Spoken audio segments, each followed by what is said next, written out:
Hi every one. ஆடி பிறந்துருச்சு. இது first ஆடி வெள்ளி. கோயிலுக்கெலாம் கிளம்பிட்டேங்க.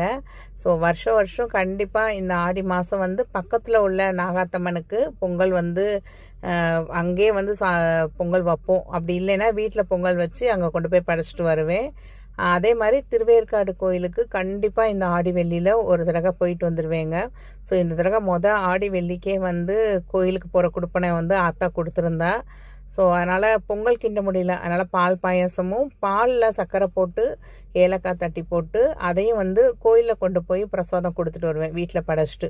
ஸோ அதுவும் எல்லாம் ரெடி பண்ணியாச்சு. எல்லாமே எடுத்து வச்சுட்டு வீட்டிலேருந்து கிளம்புறதுக்கே கிட்டத்தட்ட 10:45 கிட்ட ஆயிடுச்சு. ஸோ பூ பழம் அது மாதிரி மஞ்சள் குங்குமம் இதுதான் அந்த நாகாத்தம்மன் கோயில் வீட்டுக்கிட்ட இருக்குன்னு சொன்னேன்ல. இதெல்லாம் எடுத்துகிட்டு ஒரு ஆட்டோ தாங்க புக் பண்ணி போயிட்டு வந்தோம். அங்கே போனால் வளையல் பார்க்கணும். வளையல் மலையே இருந்தது உங்களுக்கு. இந்த மாதம் எப்பயுமே நான் வந்து இங்கே கோயிலில் வந்து திருவேற்காடு கருமாரியம்மன் கோவில் இங்கே வந்து நான் இங்கே தான் வீடு அப்பார்ட்மெண்ட் வாங்கி இருந்தேன். அதனால் எனக்கு இந்த கோயில் ரொம்ப ரொம்ப பிடிக்கும். ஸோ நிறைய பேர் அந்த வெள்ளிக்கே வந்து பொங்கல்லாம் வச்சு சாமி கும்பிட்டுட்டு இருந்தாங்க. இங்கே வந்து வேலை உள்ளே நடந்துட்டுருக்குங்க திருவேற்காடில். ஸோ கோயிலுக்குள்ளே போக முடியல. தனியாக சன்னதி வந்து சாமி சன்னதி ஒரு 2 வருஷமாக தனியாக தான் இருக்குது. உள்ளே வேலை நடந்துகிட்ருக்கு. ஸோ வந்து இந்த புத்து கோயில் இருக்கும். இந்த புத்து கோயிலில் வந்து வேண்டிக்கிட்டு மஞ்சள் குங்குமம்லாம் இங்கே தட்டுவாங்க. தட்டிட்டு முட்டைலாம் வாங்கி வைப்பாங்க, பால் முட்டை அப்படின்னு. ஸோ கோயிலுக்குள்ளே நுழையும் போதில் பார்த்தீங்க அப்படின்னா கிட்டத்தட்ட 11:45 ஆயிடுச்சுங்க. உள்ளே நுழைஞ்சோம் அப்படின்னா அம்மனுக்கு அபிஷேகம் முடிஞ்சு கொஞ்சம் ஸ்க்ரீன்லாம் போட்டுட்டாங்க அப்படிங்கிற மாதிரி சொல்லியிருந்தாங்க.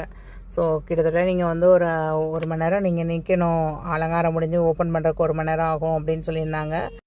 ஸோ இங்கிட்டு பார்த்தீங்கன்னா ரொம்ப கூட்டமாக இருந்துச்சு. என்னென்னு போய் பார்த்தா சாமி சேலை வந்து ஏலம் போட்டுட்டு இருந்தாங்கங்க. இதில் ஒரு சேலை வாங்கிட்டு வந்திருக்கேன். சரி நம்ம வந்து வரலட்சுமி பூஜை அன்னைக்கு நம்ம அம்மனோட சேலை ஒன்று கட்டிக்கலாம் அப்படின்னு சொல்லி ஒரு சேலை வாங்கிட்டு வந்தேங்க. வாங்கிட்டு வந்துட்டு ஒரு 1 ஹவர் ஆச்சு. ஆனால் சூப்பர் தரிசனங்க. சாமியை வந்து ரொம்ப அழகாக ரொம்ப மன நிறைவோடு நான் பார்த்துட்டு வந்தேங்க. ரொம்ப திருப்தியாக இருந்தது. வந்து எல்லாருக்கும் வந்து இந்த பிரசாத பாலை கொடுத்தோம்.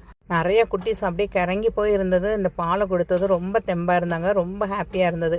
நமக்கு யாராவது பிரசாதம் கொடுத்தா நல்லா இருக்குமே அப்படின்னு நினைக்கிறதுக்குள்ள நீ நினச்சிட்டீங்களா நான் கொடுத்துட்டேன் அப்படிங்கிற மாதிரி கூழ் வந்து ஊற்றிக்கிட்டு இருந்தாங்க. ஸோ திருப்தியாக வந்து கூழை குடிச்சிட்டு அங்கேருந்து வீட்டுக்கு கிளம்பிட்டோங்க.